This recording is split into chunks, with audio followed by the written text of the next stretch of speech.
Hi guys, this is Laura with my blog. Today we're going to do a little work with SIRMIR, and this subject is sexing fact with cyber stalking. Cyber stalking is using electronic communication to engage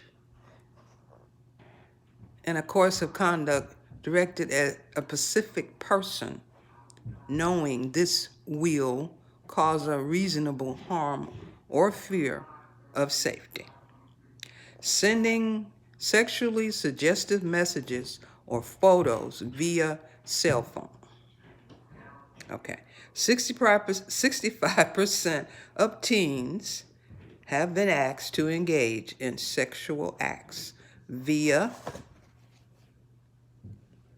email, text, cell phones that they didn't want to engage in. 38% of teen girls and 30% of teen boys say they have had sexual suggestive messages shared with them, although they were intended for someone else. 25% of teen girls and 33% of teen boys have had nude or semi-nude photos shared with them, although they were intended for someone else. 42% of kids have been bullied while online. 1 in 4 have been bullied online more than once. 58% of youth have not told their parents or an adult about something mean or harmful that happened to them online. 30% of teens have had a partner use text to check on them more than 10 times a day. Help is available. Rape centers are available 24 hours a day, 7 days a week, 365 days a year. All services are free and confidential. Visit www.icasa.org to find the center nearest your location. Illinois Coalition Against Sexual Assault, and that's www.icasa.org. This is in Illinois. Now, RAIN is also an organization that deals with it. They're the biggest organization. They helped me with my situation because I guess I can use me as an example. I'm safer to say that anyway. I was having problems with the fact that the last time I was raped was 39 years ago. I guess you could say, yeah, that's a long time, maybe 40 years ago now. And I didn't remember it for many, many years until the person passed. Then after he passed, I remembered it. On the day of his death, in fact, I remembered, because he was a public figure, so they had it online everywhere, so on YouTube everywhere, so the news, whatever. So I remembered it then, what he had did to me. So I said, but when I tried to communicate with his foundation, they was acting like, oh, it's been so many years ago, so-and-so, so-and-so, so-and-so, and they never responded. So I talked to a head person at RAIN, RAINN, and she explained to me that the fear of what he did to me kept me from remembering. My mind blocked it. In other words, my mind was protecting me from that. And so when he died, my mind said, okay, he's gone. So the fear was gone. Okay. So therefore, I could face what it was. That makes sense to me because that was a long time ago. But yet, I remember it now. So now I have to cross myself, say prayers, and everything to keep from going into that area of your mind where that experience is, because we all have it, especially teens too and kids, and they don't know what to do. So prayer is one thing you can do. And like I said, it was not your fault. You did the best you could. You survived. You were brave. Now be creative and thrive.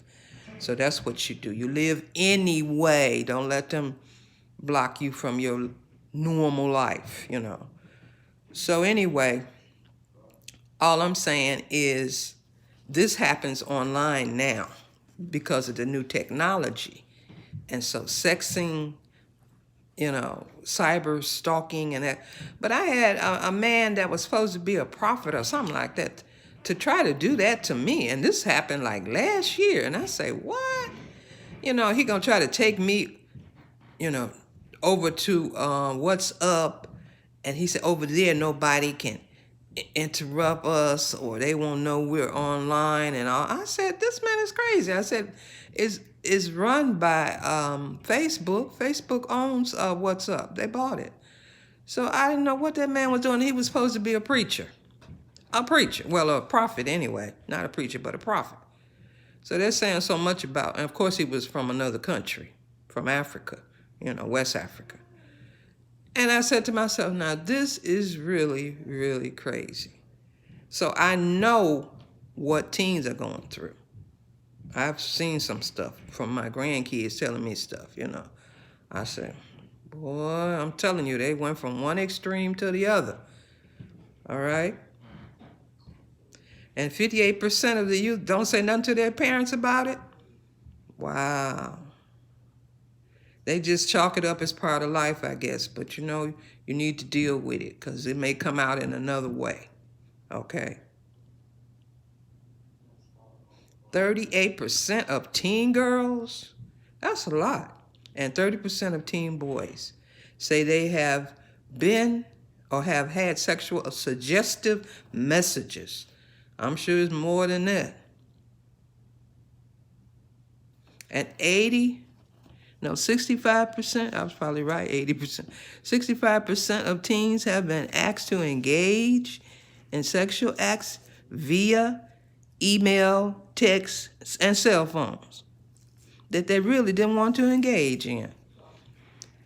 So I'm just trying to say, take back your power, believe in yourself, and have faith, faith. Have faith in God, because God loves us. He doesn't want that to happen to us, and that does not have to happen to us, okay?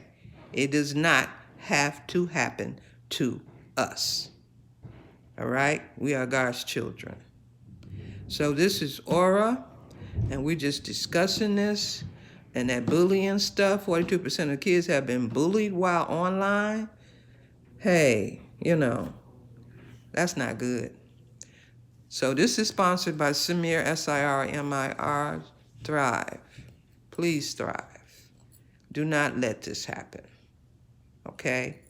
SIRMIR was founded in 2001 or 3, somewhere in there, years before any of this, even before the internet was popular, okay? So just keep the faith. And I will continue with SIRMIR. You will hear from me from now on at least once a month. You'll hear about SIRMIR, among all other things. Until next time, this is Aura Odiba. See you later.